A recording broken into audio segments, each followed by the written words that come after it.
I don't solve all the technical problems. I have a team that does that. But I'm here to drive the roadmap, drive the strategy, reach out to you guys and understand where do you want the product to go. Prepared from its infancy 10 years ago was always about the community. So we were always looking to see what can we do to help the community. And nothing makes me happier when we release a product and the messages we receive are saying, hey, you gave us exactly what we wanted. You gave us exactly what we asked for. So what I'm asking for today is, hey, what do you want? We're here, we're not going anywhere. So it's an opportunity to reach out to me and I can take things back to the team to understand the direction you guys want the product to go. I don't have a pilot background. I'm a software engineer by trade, been with Lockheed Martin for 20 years doing various types of software. Always wanted to be a pilot as a kid. Went to space camp as a kid, astronaut was my dream. Wasn't working out, wanted to be a fighter pilot, my eyes weren't good enough. Never have actually sat in the cockpit of a real airplane, but have spent lots of times behind simulators. So this gives me an opportunity working these kind of projects to be close to the community that I love, the aircraft community, but not actually participate in it at that point.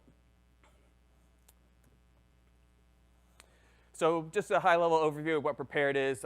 Many of you guys have already used Prepared and been using it for many years. We just celebrated 10 years of the product. The product is a visual simulation-based platform. So it's not specifically just to aircraft, or that is the heritage. It is a multi-domain product that we utilize within the company for other avenues from maritime and ground, as well as some of the space programs that NASA uses. So it's a full domain product. It is a game-based training product, obviously, as we pulled the product from Microsoft. But what that does is it gives us ability to create real training environments that are game-based. So you're able to create what we call levels or different scenarios, modify the scenarios in real time to give those real training experience. And the key component that we strive on to keep maintaining is our open software development kit.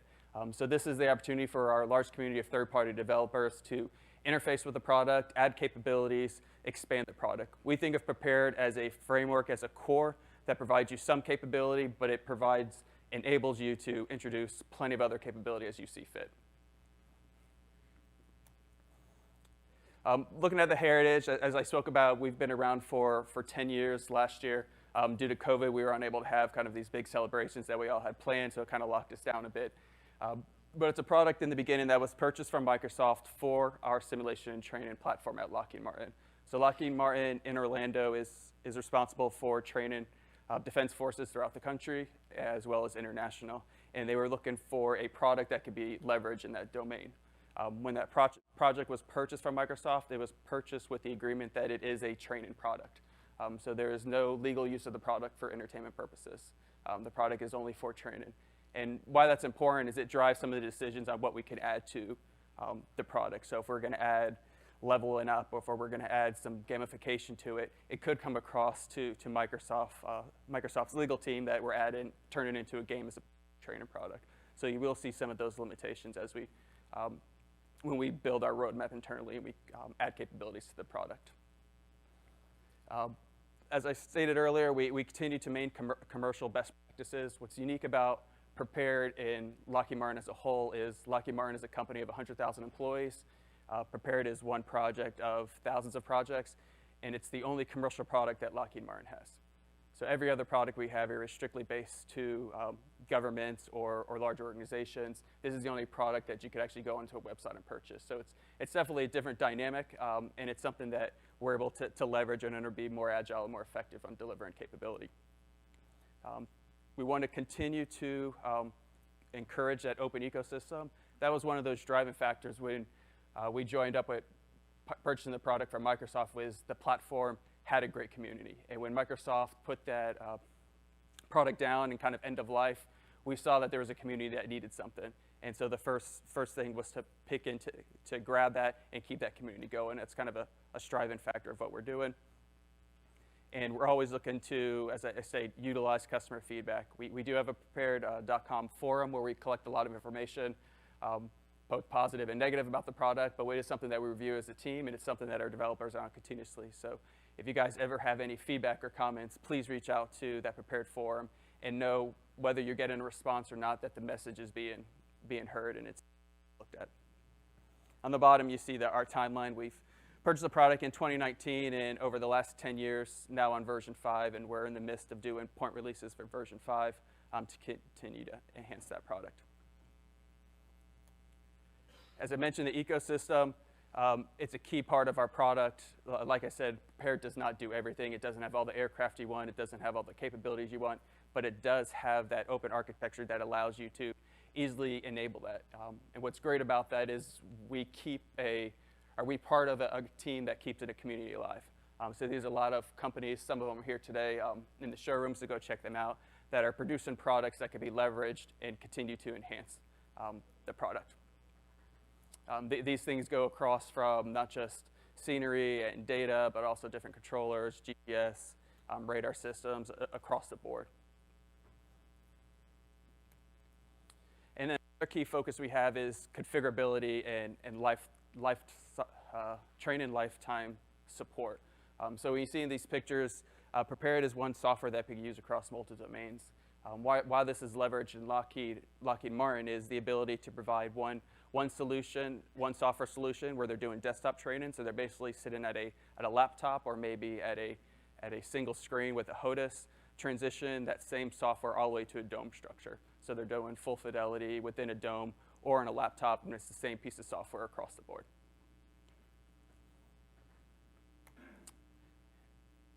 And then finally, before we get to the questions and answers, just want to talk about one relatively new use case for Prepared that's ongoing. I don't know if you were able to hear Trigger speak this afternoon, or this morning it was rather, that he spoke about some of the training that the U.S. Air Force is doing. The U.S. Air Force has a critical pilot shortage going on right now.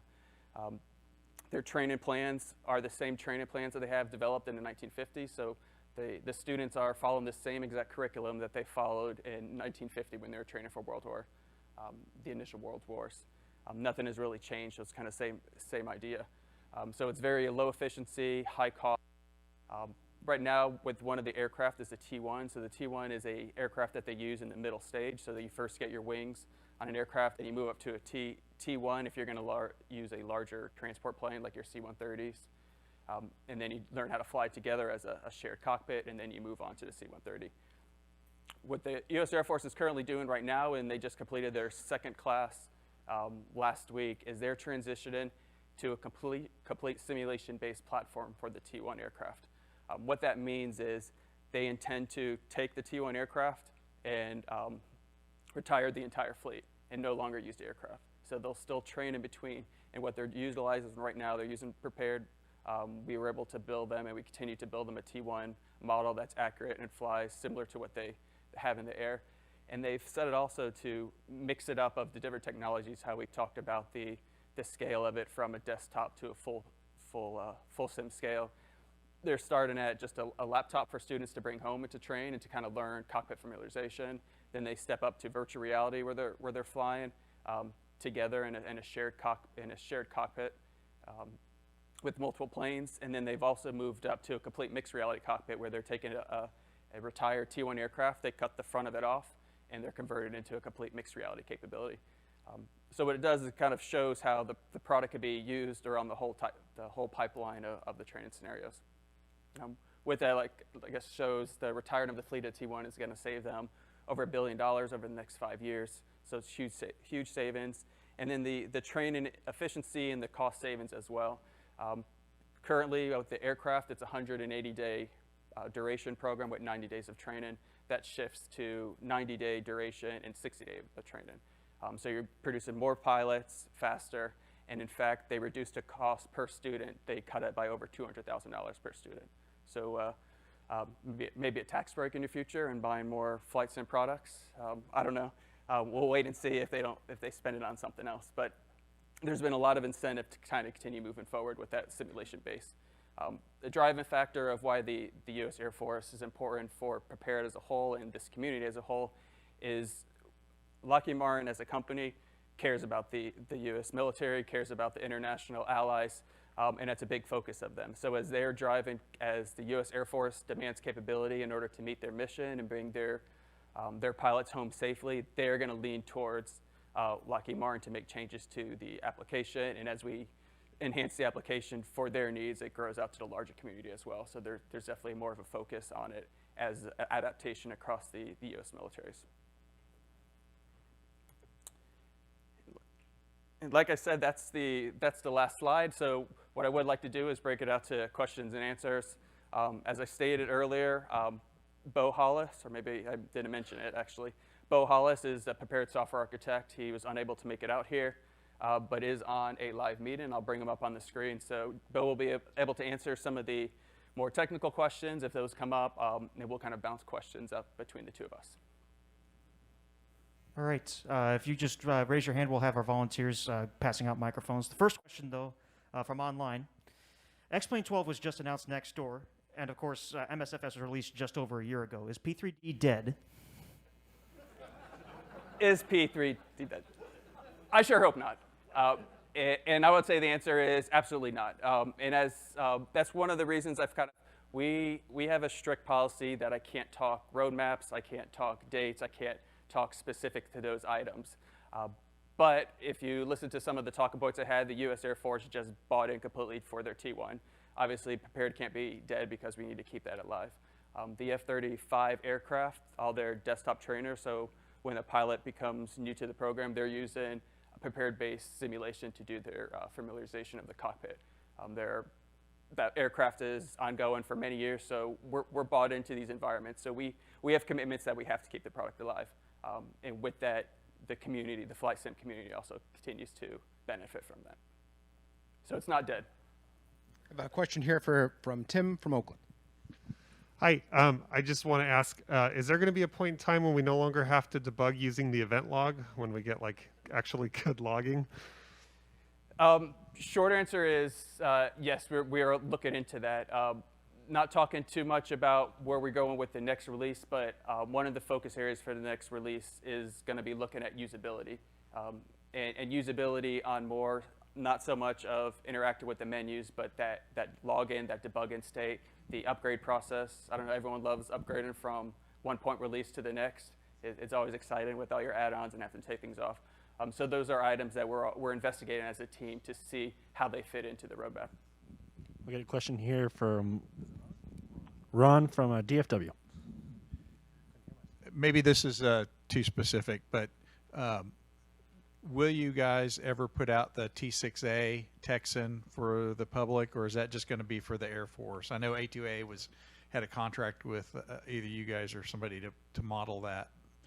And if that's too specific, no, that's fine. I mean, the answer behind a lot of the aircraft that we include in prepared is licensing issues. So in order to include Boeing aircrafts or aircraft that are owned, like everyone is asking for a Cessna 172. It should be a plane that's in there as a core product. We had a Cessna in there before, and we got notified to remove the Cessna and to negotiate licensing issues. So that's where we are with the position with kind of those aircraft. Is yes, we could include it. We have the physical capability to do that. We have the technology to do it. It's just a matter of getting into an agreement with the owner of the aircraft. Now, I have seen other Lockheed aircraft and other products, so I don't know, but that's what it is. I know a guy at Beach. Okay. If you know a guy, hook me up. I have a lawyer who calls me all the time from Textron, so they know me and they're watching us. Next question comes from George from Denver. So I'm continuing to be confused by your licensing agreement. Is it saying I'm not allowed to have fun with your product? Or is it saying you're not allowed to try to let me have fun? Well, besides the Lockheed on my shoulder, and I'm not a lawyer, the EULA was written by our loyal and our legal team. My belief on it is the product is to be used for training. The product is to be used for training. I have fun training in it. I don't know if you do. It's really it's to use for training. It's not for entertainment purposes, whatever that may be, but it could be used for modeling. It could be used for simulation. It could be used for training, but it cannot be used for entertainment, however you define it. I don't believe our EULA defines what entertainment means. So the FBI won't arrest us if we smile while flying? No, I mean, no. No. So yes. So that's the story in the agreement. If you ask our licensing team what the what entertainment means, they're going to tell you read the EULA, and you take your understanding of the EULA, and it's just too difficult to get legal involved. I think you're fine. We get Stuart right down here in the front. Yes. So I guess I should stop using it inside of Fortnite. But where does your real world data come from? You know, like in Unreal Engine, there's cesium, and there's accurate geospatial data, so that you are creating simulations that reflect the digital twin of something. How does that work? Bo, this is a perfect question for you. Bring you in. Did you hear it? Yeah, I heard the question. We pull it in from a lot of different sources. I'm not as closely involved with the process of pulling the data in, but I know a lot of it's open data. There's a lot of open elevation data. We use OpenStreetMap for a lot of the when we updated the roads and some of the airport locations and things. So that's a really great source. And then we've got licensing with a couple of the different kind of main providers of the data, and offhand I'm not remembering which companies they are exactly, but it's pretty much the same data that everyone else is using and aggregating into different ways and into their maps. That's pretty much the answer. Were you asking about aircraft data as well? Mostly terrain, Okay. mapping, and airports, and the reason behind the question is I'm doing a project having to do with drone piloting, and there's a paucity of ways to simulate that. Gotcha. Yeah, an interesting thing when we start looking at aircraft, if you look at all the aircraft, all the Lockheed Martin aircraft in Prepared are actually not built by Lockheed Martin. They're all built by third-party developers. And the reason behind that is every time we try to build one, Lockheed says, "Are you sure you don't know how the plane really flies?" Well, you may have some classified information, you may have some confidential information, and so we're unable to produce those Lockheed Martin aircraft, but are able to get a third party to do them for us. It's a unique situation we're in. And Dave right here, still down front. Hello, I'm interested in the mixed reality application you talked about with the T1 and the techniques involved there, whether you can, at some point maybe produce a paper, or I'd like a list of hardware and some of the software overall architecture, and that would help us a lot. Thank you. Yeah, absolutely. Yeah. So mixed reality. Bo here is actually our mixed reality expert on the phone over here. We are working on creating more documentation for that. It is pretty early insight to give you a high level of what the U.S. Air Force is doing with the T1. They're utilizing the Vario headsets. The XR1 is what they're utilizing at this point. And they're still in early stages as well, and working through issues with masking and the portals and those kind of things. Anything to add to that, Bo? Yeah, I would just say in general, if it's a third party like the U.S. Air Force that's developing the solution, then typically, the white paper or whatever would kind of need to come from them. So we're not stepping on anyone's toes there. But in terms of, like Chris mentioned, we do want to kind of document some of these processes. I mean, a lot of the mixed reality capability we were using internally for R&D, and it's really awesome to see it start being used in the world and to get customers like the Air Force kind of emailing us and calling us and asking, like, how do I set this up? How do I use it? And so, as we get those questions and we kind of flesh out the documentation for some of those pieces, we'll try and make sure that we share that out publicly on the website, anything that we can share. Like I said, initially, I think we kept the documentation kind of light on it, mostly because in order to set up a mixed reality cockpit environment and the headset and all that, you kind of had to be doing some hardcore research, and a lot of that was, things that we're kind of iterating on rapidly and making changes as we hit new problems. And so until those kind of settle in, until the industry best practices kind of become best practices, we don't want to kind of cement, put things down in stone. But definitely reach out on the forums. We had a good thread going on the Pro Plus forums about the XR1 and some issues with setting up masks and whatnot. And I added some more information there to get those customers up and running. But yeah, we'll be working on improving the documentation as we go forward and partnering closely with Vario and others. They're working on mixed reality headsets, and You can kick the tires on the mixed reality capability even with like a Vive Pro or a Vive Index, any of the HTC or Steam headsets that have a camera built in. I believe right now you can do the mixed reality portals with it, and just kind of know the camera resolution's really bad. So you're not even like looking down at the keyboard, you can hardly read which key is what. But to kind of prove out hey, I'm going to put a portal in the cockpit and I can look down and see where the joystick is and grab it. I mean, it's still pretty cool to play around with. So definitely try that out if you've got a headset with a pass-through camera through Steam VR. Yep. There is a video online. We did a webinar with Vario with their XR1, and we utilized a F-16 cockpit that we had at our office and did mixed reality with that. And the capability now with the mixed reality is going quite good, that you're able to look out the window and see the display, and you're able to check your watch for the time, and the clarity is that good. So it's definitely improving. But oh, I forgot to mention too, out of box, I think as of 5.1 or 5.2, we include like a livery or a variation of our default shipping F-16 and F-35 models that include a mixed reality mask. So if you go to Switch Aircraft, you type in like mixed or MR or somewhere, I think it's mixed reality mask added to the name of the aircraft and the livery. And then that has a model with a built-in mixed reality mask. So if you do have like a Vive Pro or even a Vive, I think with just the single, even though it's a mono camera, it'll still work. So you can just switch to that aircraft, and then in the VR menu, like bring down, enable the camera, and it's just a model part that kind of burns the alpha or the transparency channel in, and then our post-processing will put the camera feed where that mask is. Question from online. Will we see an overhaul of the ground maps in the future, assuming that the military will want to see the most detailed and up-to-date roadmaps and those who are actually doing training? This comes from Miles. This is something we're continuously looking at. So our terrain needs work. Our terrain needs work. So it is areas that we're looking into of options that we're considering is whether we could utilize what Microsoft utilizes, whether we could utilize Microsoft Bing Maps, utilize Google Maps. Are there products out there? We're definitely having talks with different companies to figure out what the path forward is. So it's something that's in the exploration stage at this point, but it's definitely a problem that we know we need to address. Your next question comes from Michael from Idaho.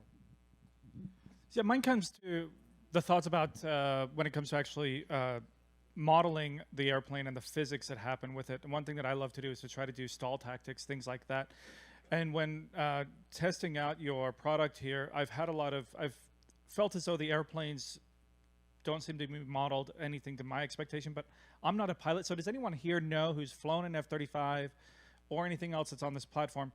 Or even you guys, can you tell me in confidence that these are modeled pretty closely? Because I understand the F-35 is still under development. They're still improving it, and there's probably only so much you guys really want to let us know or experience. I could tell you confidently with the Lockheed Martin aircraft. I mean, for one, we didn't build the aircraft. We had a third-party developer build it. And how they've never flown one either. So it is notional. Do we have the information? Like I said, the actual F-35 program utilizes Prepared further. They use the aircraft actual flight computers and flight to generate and simulate the product. So theirs is accurate. But it's something that we can't publicly release. It's something that's is just locked down due to classifications. Even with older aircrafts like F-16, we can't release that model. So yes, the aircraft in there doesn't fly true to life. We are trying to introduce another Lockheed aircraft that we built that our team modeled themselves, and we're trying to release it. And we're stuck in export control hell, basically, of can we release it? So it's trying to go through that balance. So absolutely, they don't fly true to life. The cockpit, it's more visual as opposed to flying true to life.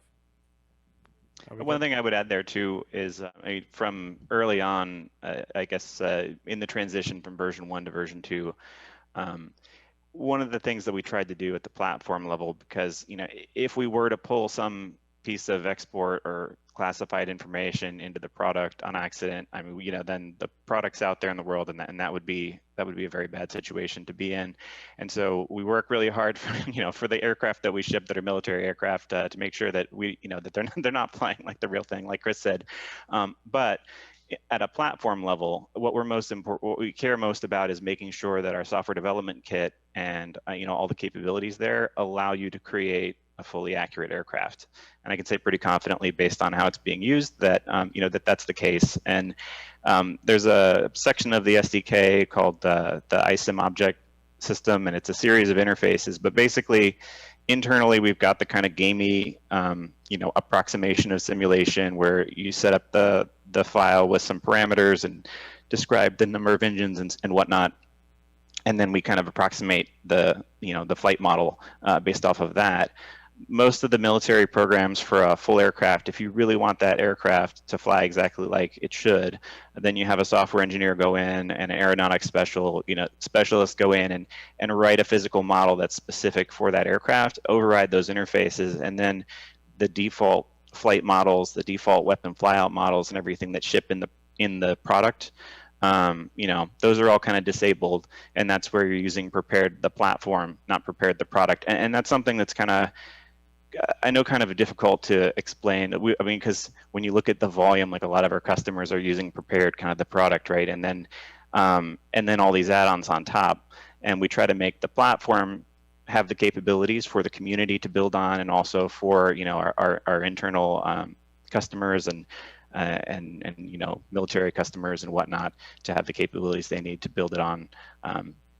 So that's kind of the answer there, is like, no, they don't fly correctly, but the platform allows you to override all that to make it as accurate as you need it to be. And in some cases, we've had serious training programs that do just use the default flight model, tune it to be kind of good enough, because the main training goal they have there is task training, going through that startup procedure, figuring out how to work the mapping system and whatnot. And so if they're going to do real field flying training, then they might already have a 6DOF motion platform sim with the buttons and everything, and you're going to get some negative training doing laptop training for real flight, for trying to fly a jet and do a hard turn or something. So a lot of times maybe the flight model isn't as important to a specific training task. I've instructed we got one last question from the back. So here's Bill from San Diego. Hi, guys. Hey, Bill. I've been flying P3 for a number of years, and I've been flying the VR product, starting with the Oculus Rift back about a couple of years ago, and now I'm flying with the HP Reverb G2. So I was just wondering, you guys plan on giving more support to VR and making it better? I know one of the problems I had when I migrated from the Oculus is that it was built in right into the software of the sim. You didn't have to go through the other two add-ons you have to have, which is the Steam VR and then the Microsoft, whatever, I can't remember what it's called, that makes it all work together. So are you having plans to continue doing good development on the VR capability? I'll do an intro and then I'll go over to Bo. Bo is my lead VR mixed reality developer on the team, so he has a lot of background. But at a high level, absolutely, that's what we're going to do. And what we're seeing, virtual reality and mixed reality, is the future for flight training. Mostly, when we look at what our company does as products, we sell a lot of domes, the big flight simulation domes. A flight simulation dome is in the multi-million dollars to purchase one, and it takes up half a room kind of thing, and takes 8 computers to run it, that kind of thing. And you could get something pretty close with mixed reality at a fraction of the cost. So it's definitely a driving factor of where we're headed towards. Native support for devices. We do have native support, as you mentioned, for some devices, and then others require Steam VR or the Windows product as well. Bo, your thoughts? Yeah, I would just say specifically to the Windows mixed reality and the Reverb G2 that, we were working directly with the Microsoft mixed reality team and the HP team on the Reverb G2 headset to try to work through as many of those issues as we could. There's, unfortunately, because the way that mixed reality portal is built into the operating system, and it's also tied to the drivers for the headset. So to my understanding right now, there's no way to get that portal out of the equation, or even have a version of it that doesn't have that whole, the little like McMansion that you start up in when you first launch it. Because one of the issues that we were trying to work with them on was the VRAM usage. Like if you go into the portal, it makes like a gig of textures and things for that mansion, and then they don't release that memory. And so it limits what you can use in Prepared, and that's it's something like Chris mentioned we're working on, but there's only so much we can do when it's some of it is with Steam, some of it's with Windows Mixed Reality. The one thing we have some control over that we would be looking towards investigating moving for in the future is moving. If we move to OpenXR, then the mixed reality portal has a direct OpenXR integration. You'd still need the portal, but potentially we could remove the need for Steam VR there. And the standard's just still fairly new, and there's most of the commercial VR software is still being shipped, built against Steam VR. And so there's a lot of kind of like rewriting of how things work to migrate from Steam VR to OpenXR. But that's something long term. That would be the answer there is once we pull in OpenXR, I think you would optionally be able to do OpenXR through Steam VR or not. And hopefully, maybe with future versions of Windows, as enterprise VR use cases catch on, there'll be more of an effort on Microsoft's side to kind of streamline that consumer-facing mixed reality portal and give us a way to turn some of those features off. I think that's all our time. So first I want to say thank you guys for your support of Prepared. Thanks for taking some time with us, both you in the room as well as you guys online throughout the world. And thanks, Bo, for joining us. I'll be out around. If you want to have any questions, stop by, and I'll help you out as I can. Thank you, guys. Thank you very much, Chris and Bo. Thanks.